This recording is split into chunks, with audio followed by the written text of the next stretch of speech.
Bonsoir, au sommaire de ce journal, le gouvernement mauritanien s'apprête au démarrage du dialogue qui, rappelons, boycotté par les partis du FNDU. L'Assemblée nationale organise une journée de sensibilisation en faveur des organisations de la société civile sur les activités parlementaires. Puis dans ce journal Pèlerinage 2015, les contingents de pèlerins admis s'apprêtent à voyager au lieu saint à la fin de la semaine prochaine. Bienvenue à tous sur le gouvernement mauritanien s'apprête à rencontrer la coalition des partis de la majorité présidentielle et ce dans le cadre des préparatifs du dialogue politique dont il est attendu qu'ils mettent fin à la crise politique qui étreint le pays depuis un certain temps. Un dialogue dans l'impasse et ce d'autant plus que le Forum national pour la démocratie et l'unité a rejeté la formulation proposée par le gouvernement dans une correspondance adressée à une trentaine de partis de tous bords. Le dialogue démarrera tout de même le 7 septembre prochain. Comme prévu, il est à souligner que le président de la République a accordé une audience la semaine dernière au leader de la Convention pour une alternance pacifique. L'Assemblée nationale a organisé ce jeudi dans son siège national une journée de sensibilisation des organisations de la société civile sur les activités parlementaires.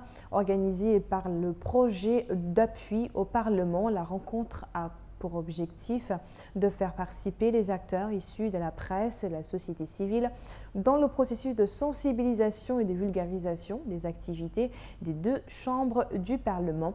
Les participants ont suivi un ensemble d'exposés relatifs à la nature de l'activité parlementaire, les modalités et mécanismes de l'action de surveillance et de contrôle dont dispose le Parlement, tout comme la société civile vis-à-vis de l'exécutif. Le parti d'opposition mauritanien Tawassoul a demandé la libération immédiate de l'imam Khaled, arrêté après une protestation avec d'autres fidèles contre l'occupation d'un espace public en face d'une mosquée dans la commune de Riyad. Dans le communiqué, Tawassoul accuse les autorités sécuritaires d'avoir maltraité et séquestré l'imam malgré son état de santé délicat, et ce parce qu'il a simplement osé refuser la spoliation d'une place publique qui constitue un espace libre pour les fidèles. Et Tawassoul de dénoncer l'usage abusif du pouvoir pour mettre la main sur les biens publics et demande à l'État de cesser d'encourager ce comportement déplorable. Samori Oulbey, membre du comité exécutif du manifeste des droits politiques et économiques des Haratines, assure plutôt que le remplacement de feu Mohamed Saïd Ould Hamoudi ne peut se faire sans la finalisation des formalités de la dite organisation et la solidarité entre l'ensemble de ses composantes en vue de préserver la cohésion et la cohérence du groupe. Et Oulbey doit rappeler qu'il ne nourrit pas de crainte quant à l'avenir du manifeste, et ce d'autant plus que le comité continuera sur la même voie que le doyen feu Mohamed Saïd Ould Hamoudi. Le ministre des Affaires islamiques et de l'enseignement originel a déclaré l'accomplissement de la quasi-totalité des formalités relatives au pèlerinage 2015 concernant les contingents de pèlerins admis au voyage au lieu saint à la fin de la semaine prochaine. Le ministre des Affaires islamiques et de l'enseignement originel, Ahmed Ould Daoud, a exhorté les services de faire preuve de prudence et de précision dans l'accomplissement des formalités administratives avant la fin du mois en cours. À la faveur de la saison des pluies maintenant et profitant des vacances annuelles, les habitants de Nouakchott saisissent la première occasion pour échapper à l'enfer d'une ville assiégée par les eaux, la boue, les ordures et les moustiques et une forte canicule. Mohamed Hioul Abdelwadoud nous éclaire. Les derniers estivants préparent leurs bagages dans l'attente d'un véhicule. Ils s'apprêtent à rejoindre leur famille au bled à l'intérieur du pays comme il est de coutume pendant la saison des pluies. L'occasion pour eux de décongestionner, de se refaire une santé parmi les leurs, au milieu de la verdure, dans une ambiance détendue et joyeuse, loin du vacarme, de la pollution et de la canicule de Nouakchott. Nous quittons la ville pour se rendre à la brousse. Le climat y fait bon, loin des ordures, des moustiques et des eaux stagnantes de la pluie. Il va sans dire que la hausse des pluies pendant la saison de l'hivernage, combinée au marécage dû aux eaux stagnantes des pluies, aux moustiques qui prolifèrent en cette saison, en plus des ordures et des odeurs pestilentielles, sont autant de désagréments qui transforment Nouakchott en une vaste prison pour ses habitants. Et bien chanceux, celui qui arrive à en réchapper. Les raisons pour lesquelles la majorité de la population quitte la ville de Nouakchott pour se rendre à la brousse est la chaleur. Les moustiques, ils cherchent le confort, le calme, loin des vacarmes de la capitale. Les conditions matérielles et les obligations professionnelles constituent les principaux obstacles au départ en vacances de bon nombre de Nouakchottois, qui n'ont alors d'autre choix que de rester dans cette fournaise qu'est la capitale en période estivale. L'eau stagnante est si répandue à Nouakchott que les établissements publics les plus vitaux en subissent les désagréments, comme c'est le cas des hôpitaux qui n'échappent pas à la règle, et ce d'autant plus que la capitale demeure dépourvue de voies d'égout pour le drainage de ces eaux vers un réservoir aménagé à cet effet. Babacar Nam.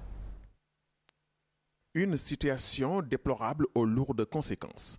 En effet, les marécages résultant des pluies sont de véritables foyers de moustiques et d'insectes favorisant la prolifération de germes et de virus très nocifs pour la santé des patients, surtout les enfants. Si bien que la grande majorité des cas d'urgence et d'hospitalisation en cette période sont dus aux conditions climatiques, environnementales, d'habitat des malades.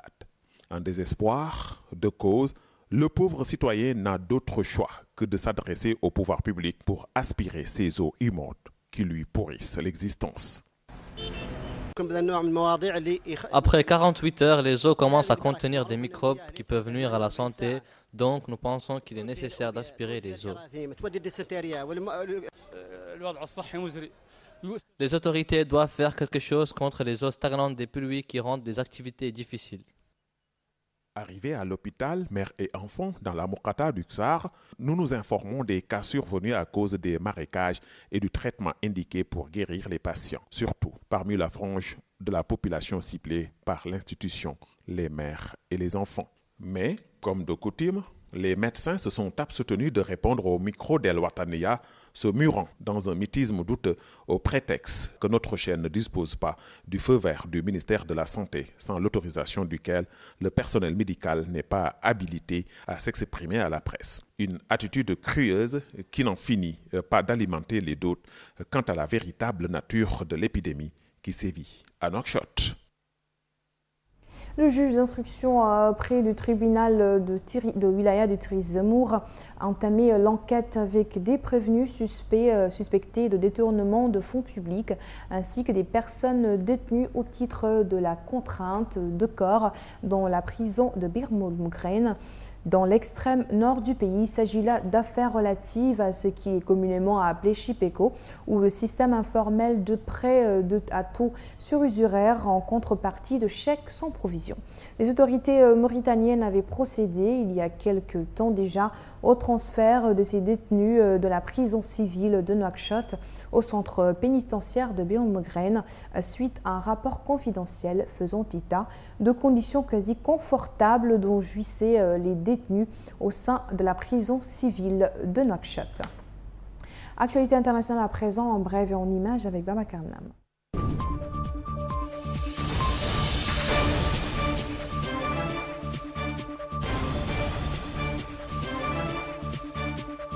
Deux généraux irakiens ont été tués dans un attentat suicide revendiqué par le groupe État islamique dans la province d'Anbar, une place forte des djihadistes qui gagnent par ailleurs du terrain dans le nord de la Syrie. Le général Abdrahman Abou Rahif, numéro 2 du commandement militaire dans cette vaste province de l'ouest de l'Irak, et le général de brigade Safin Abdul Majid, commandant de la 10e division, sont morts lorsqu'un kamikaze a fait exploser sa voiture bourrée d'explosifs dans la banlieue d'Al-Jarissi, au nord de la capitale provinciale Ramadi.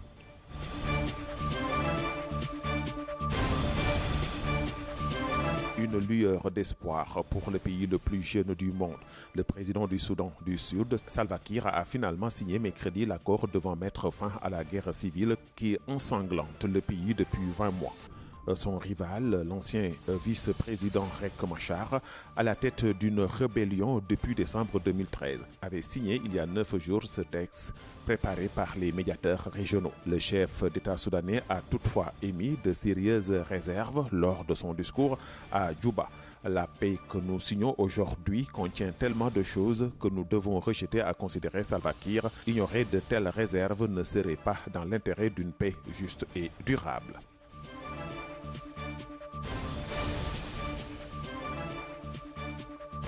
L'ex-chef de la junte militaire guinéenne, Dadis Moussa Camara, a été empêché hier de se rendre en Guinée.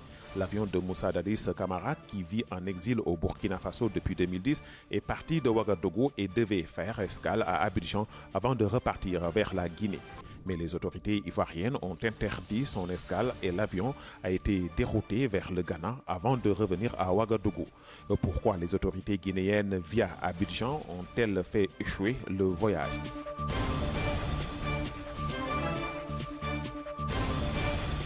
Une trêve de 72 heures est entrée en vigueur jeudi matin en Syrie, dans une ville tenue par les rebelles près de la frontière libanaise, ainsi que dans 2 villages chiites du nord-ouest du pays, a rapporté l'Observateur syrien des droits de l'homme. Il s'agit du 2e cessez-le-feu en 1 mois dans ces secteurs entre l'armée syrienne et le Hezbollah libanais d'un côté et les insurgés syriens de l'autre. La trêve est effective depuis ce jeudi.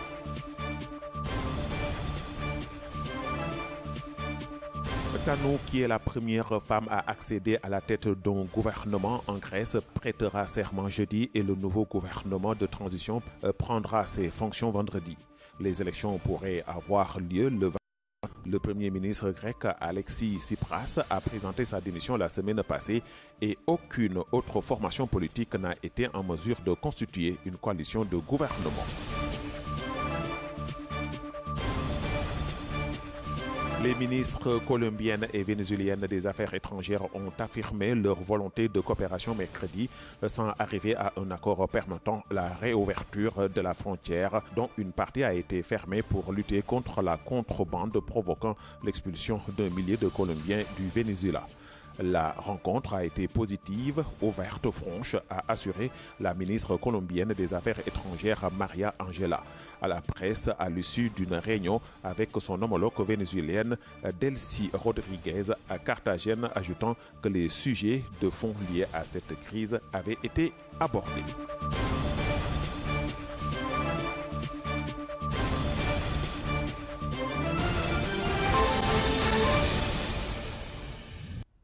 Voilà pour un tour d'actualité dans le monde. À présent, la page sportive de ce journal avec Mohamed Babetta.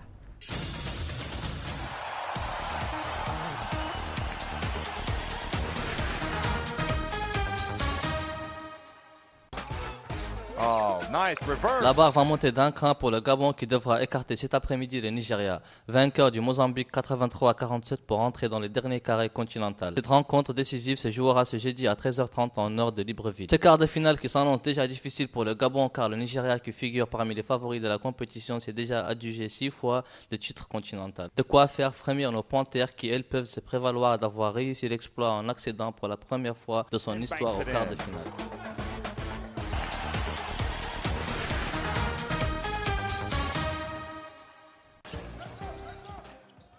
Les deux équipes ont démarré le 4e quart-temps avec un score de parité 55-55, mais Harat Mehdi Chérier et Hossein Gaham ont totalisé 49 points, permettant à l'Algérie de poursuivre la compétition. Le Cameroun a beaucoup insisté sur les tirs à mi-distance, 11-47, mais cela leur coûte une place en quart de finale. Pour des raisons inconnues, ils ont tenté plus de tirs à 3 points que des tirs à mi-distance, 13-33, soit 30% de réussite sur les tirs de champ. L'Algérie a presque ruiné ses chances avec 25 balles perdues, mais Gaham a fait preuve d'un grand calme sur la ligne de lancer franc dans les 4e dernières secondes.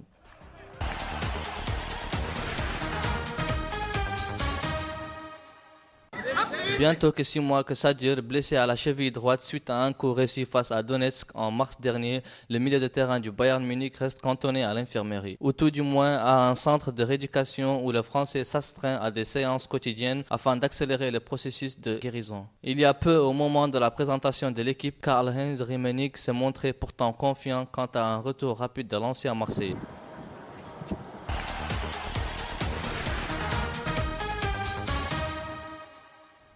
Men's 100-meter final. Le Jamaïcain Usain Bolt a de nouveau fait le plus grand bien à l'athlétisme en dominant l'Américain Justin Gatlin, suspendu à 2 reprises pour dopage jeudi sur les 200 mètres des mondiaux de Pékin, où la Française Alexandra Tavernier a décroché le bronze au marteau. Au triple saut messieurs et au marteau dames, la soirée a été historique avec des performances exceptionnelles réalisées par l'Américain Christian Taylor et la Polonaise Anita Woldarczyk.